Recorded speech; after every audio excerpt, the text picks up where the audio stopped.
everybody, and welcome to the Upkeep for Monday, September 9th, 2019. That's right. It's all the magic news you need in 10 minutes or less. Wowza, big news to kick off our show this week. Yeah, there's so much been happening. There's Throne of so much Eldraine. been happening. Yeah. Previews are happening now. Yes, They in are earnest. already out there on the internet. You can check out an article on Daily MTG for where to find all of those previews coming at you from different content creators across the web. Remember, when you're posting those to Reddit or retweeting them, to credit the content creators. Absolutely. Who got to preview that card, because it's a really big piece of what they get to do every time a new season or a new set comes around. Yeah, and I like to try and tag the artists too if they have a Twitter. Yeah. To kind of give them some love as well. So we know the 3 mechanics. Yes, we do. Adamant. Okay, what's Adamant? Adamant is about using the correct color of mana, or using a lot of the same color of mana to cast a spell. Yes. So if you use at least 3 blue to cast a spell, then maybe you'll get a bonus when it's on a blue card with Adamant on it. Exactly. Same with red, white, etc., etc. Yeah, so you can cast the card as you would with any color of mana normally, making sure you meet at least the color requirements of the casting cost. But as Megan said, if you cast it with 3 red or something like that, special bonus. Yeah. Which plays a lot into the hands of the news we're going to talk about in a minute of a set where we're going to be going next in Magic. Yeah, there's also Adventure is the new mechanic, which is the one where there is an instant or sorcery attached to a creature. So you can cast the creature just for its regular casting cost, or you can cast that instant or sorcery on the bottom left-hand corner of it, then exile that card and then cast the creature later. Yeah, the creature's going on a little adventure. It's having a little adventure. I love that they're going to give us little tokens that say on an adventure, so you can put your card there and wait for it to come back. So good. I think that's really cute. So good. And then finally, food. Food tokens are a thing now. They are an artifact, and you can crack them to gain 3 life. Yes. And other cards care about food tokens as well. I played a little bit with the Brawl decks that they released on Arena, and there was a Golgari creature that cared. If you sacrifice 2 food tokens, you got to draw a card. So that's I like other that quite a bit. uses. Yes. So moving on, as you said, big news about where we're going next. We know the next 4 sets. I'm so excited. So this was announced on a special stream on twitch.tv/magic last week. And the first one they announced, Theros Beyond Death. We've been saying it for months, and now we know it to be true. Yes! We going back to Theros. I'm so excited. Number 1, we called it. Number 2, I'm excited. Yes. And we get to go to the underworld this time around. Hello, Elspeth. Where are you? What you been up to? She's hanging out down there. 100%. I'm very excited for like an Elspeth journeying through the underworld-centric set. Oh, yeah. She's definitely going to be Orzhov colors now. Ooh. Don't you think? I mean, once you've been to the underworld for a probably. while, you kind of can't avoid the black mana. Yeah, that's probably true. Then we have Ikoria, Lair of Behemoths in spring 2020. Yes, this one sounds super exciting. You get to play and make monsters in this set.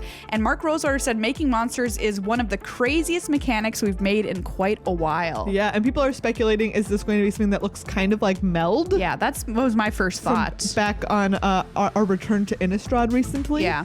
I don't know. What's that going to be like? I don't know. It reminds me kind of the Unset too, Unstable. Oh yeah, people were saying maybe it's going to be kind of like Host and Augment. Yeah, exactly. Very cool. Ooh. Then we have Corset 2021, which comes out in summer 2020. Yes, and this is what they said on the release video. They're like, hey, if you like Teferi, you're going to love this set.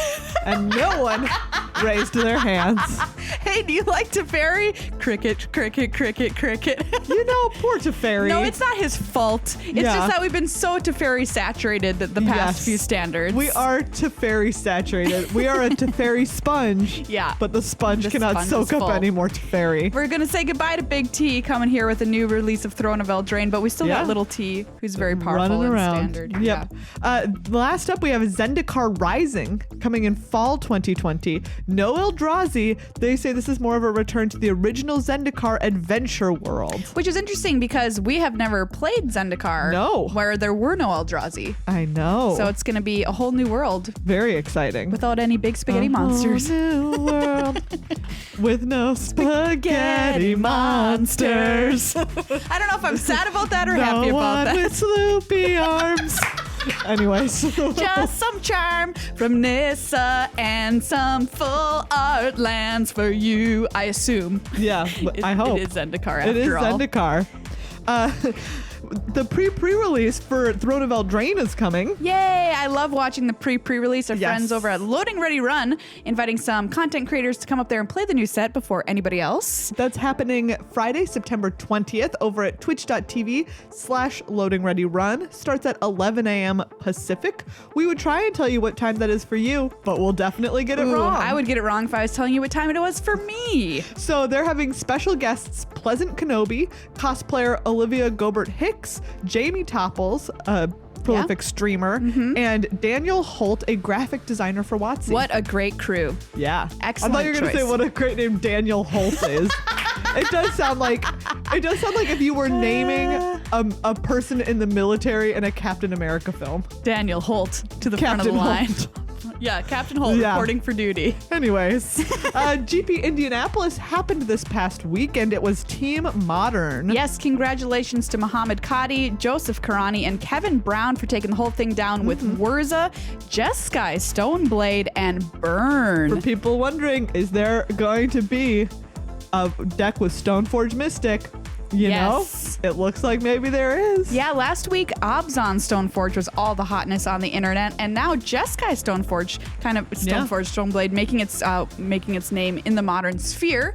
You know, I have seen some very different takes about this on Twitter. I saw a lot of people being like, I'm so relieved when my opponent plays a turn 2 Stoneforge Mystic because they didn't do anything relevant.